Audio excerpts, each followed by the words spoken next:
नमस्कार, स्वागत आहे तुमचं माझ्या यूट्यूब चॅनलमध्ये, ज्याचं नाव आहे स्वामी भक्ती मराठी। उद्या आहे 10 जून 2025, वार आहे मंगळवार। तर उद्या आलेले आहे वटपौर्णिमा, जिला ज्येष्ठ पौर्णिमा म्हणून देखील संबोधले जाते। पौर्णिमा तिथीला घरामध्ये सत्यनारायण हे केले जाते। त्यासोबतच या दिवशी भगवान विष्णू आणि माता लक्ष्मीची पूजा करावी। प्रत्येक पौर्णिमेला शक्य नसेल तर ज्येष्ठ पौर्णिमेला आवर्जून माता लक्ष्मी आणि भगवान विष्णूंची सेवा आणि पूजा ही करावी। आणि या दिवशी ज्या घरातील स्त्रिया आवर्जून माता लक्ष्मी भगवान विष्णूंची पूजा आणि सेवा करते, त्या घरामध्ये नेहमी माता लक्ष्मीचा वास असतो।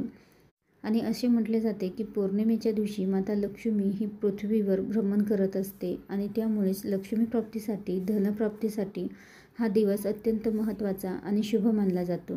तुमच्याही आयुष्यामध्ये सतत पैशांच्या अडचणींना तुम्हाला सामोरे जावे लागत असेल, काही आर्थिक अडचणी असतील किंवा घराची भरभराट थांबली असेल, घरामध्ये पैसा येतो पण तो टिकत नाही, आलेला पैसा हा काही ना काही कारणाने घरातनं बाहेर जातो किंवा खर्च होतो, त्यासोबतच व्यवसायामध्ये प्रगती होत नाही, तर या सर्व कारणांसाठी तुम्ही हा उपाय करू शकता। घरामध्ये लक्ष्मी स्थिर नाही, फक्त पैसाच नाही तर घरामध्ये सुख समृद्धी, घरामध्ये लक्ष्मी स्थिर राहण्यासाठी, घरामध्ये लक्ष्मीने येण्यासाठी पौर्णिमेला हा उपाय आवर्जून करावा। या दिवशी केलेले उपाय हे कधीच वाया जात नाही आणि त्यामुळेच नक्कीच त्याचं फळ आपल्याला प्राप्त होते। तर उद्या वटपौर्णिमेच्या दिवशी आपल्या घराच्या उंबरठ्यावर आपल्याला ही एक वस्तू ठेवायची आहे, ज्यामुळे कुटुंबाची, आपल्या मुलांची आणि आपल्या पतीची प्रगती होईल। तर ती कोणती वस्तू ठेवायची आहे, तर याबद्दलची संपूर्ण माहिती आपण या व्हिडिओमध्ये बघणार आहोत। तर व्हिडिओ स्किप न करता संपूर्ण बघा आणि जे कोणी नवीन असेल या चॅनलवरती तर सबस्क्राईब करा। तर बघा, घराच्या उंबरठ्याला लक्ष्मी देवीचे उगमस्थान मानले जाते। उंबरठ्यावर अनेक ठिकाणी माता लक्ष्मीचे पावले दिसतात आणि असे मानले जाते की माता लक्ष्मी उंबरठ्यावर येऊनच घरामध्ये प्रवेश करत असते।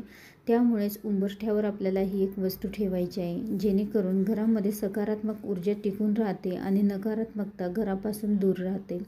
तसेच या उपायामुळे शत्रुत्रास कमी होतो आणि कुटुंबामध्ये मतभेदही निर्माण होत नाहीत। तर या उपायासाठी सकाळी लवकर उठायचं आहे, अंघोळीच्या पाण्यामध्ये गंगाजल आणि चिमूटभर हळद टाकून त्या पाण्याने अंघोळ करायची आहे।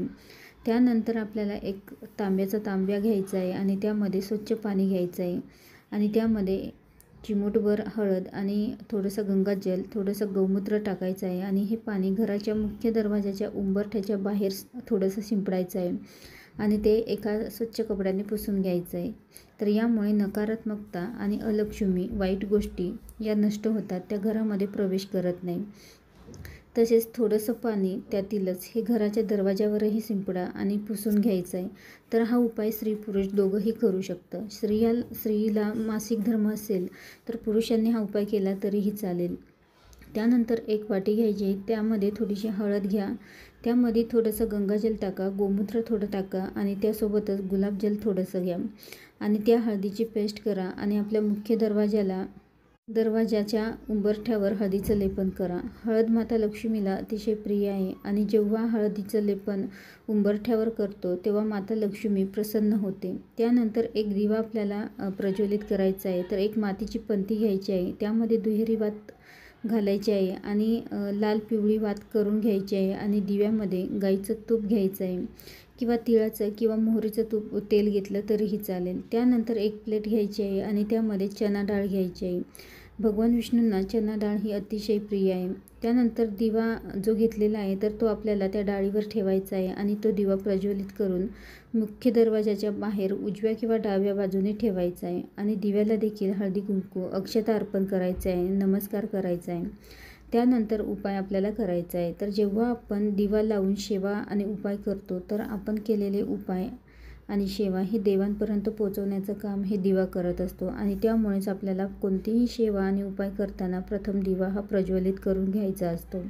तर या उपायासाठी एक प्लेट घ्यायची आहे आणि त्यामध्ये कुंकू आपल्याला थोडंसं टाकायचं आहे, ते ओलं करून घ्यायचं आहे आणि त्या गंधाने घराच्या मुख्य दरवाजाला अष्टलक्ष्मीचे प्रतीक काढायचे आहे, म्हणजेच माता लक्ष्मीचे 8 रूपं आपल्याला काढायचं आहे आणि ही 8 रूपे म्हणजेच आध्यात्मिक, भौतिक क्षेत्री, ज्ञान, धैर्य, वर, विजय यांचे प्रतीक मानले जाते। त्यानंतर कुंकवाने उजव्या हाताची करंगळी जवळचे जे बोट आहे तर ते आपल्याला त्या कुंकवामध्ये बुडवायचे आहे आणि एक लाईन घराच्या मुख्य दरवाजावर आपल्याला मुख्य दरवाजाच्या उंबरठ्यावर किंवा साईडने जी चौकट असते तर त्या चौकटीवर एक बोट ओढायचं आहे आणि अधिलक्ष्मी असं आपल्याला म्हणायचं आहे. त्यानंतर दुसरं बोट परत बाजूने ओढायचं आहे आणि धनलक्ष्मी असं म्हणा. तिसरं बोट परत ओढायचं आहे आणि धान्यलक्ष्मी म्हणायचं आहे. त्यानंतर गजलक्ष्मी, संतानलक्ष्मी, वीरलक्ष्मी, विजयलक्ष्मी आणि विद्यालक्ष्मी. तर असं 8 बोटं आपल्याला ओढून 8 लक्ष्मींची नावं ही घ्यायची आहे. त्यानंतर उंबरठ्यावर हळदीचं लेपन केलेलं आहे तर त्यावर शुभचिन्ह आपल्याला काही काढायचे आहे.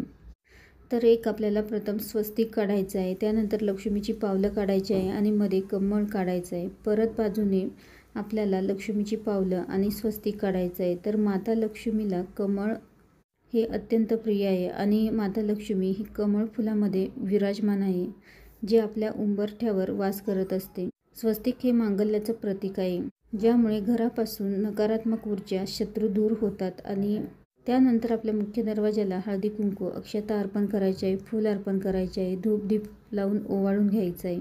तर आवर्जून उद्या वटपौर्णिमेच्या दिवशी आपल्या घराच्या उंबरठ्यावर ही या काही जे उपाय आहे तर अवश्य करा. अत्यंत प्रभावी आणि शुभ असे हे चिन्ह आहे, तर ते आवर्जून आपल्या मुख्य दरवाजावर काढा. व्हिडिओ आवडला असेल तर लाईक करा, कमेंट करा, शेअर करा आणि सबस्क्राईब करा. श्री स्वामी समर्थ.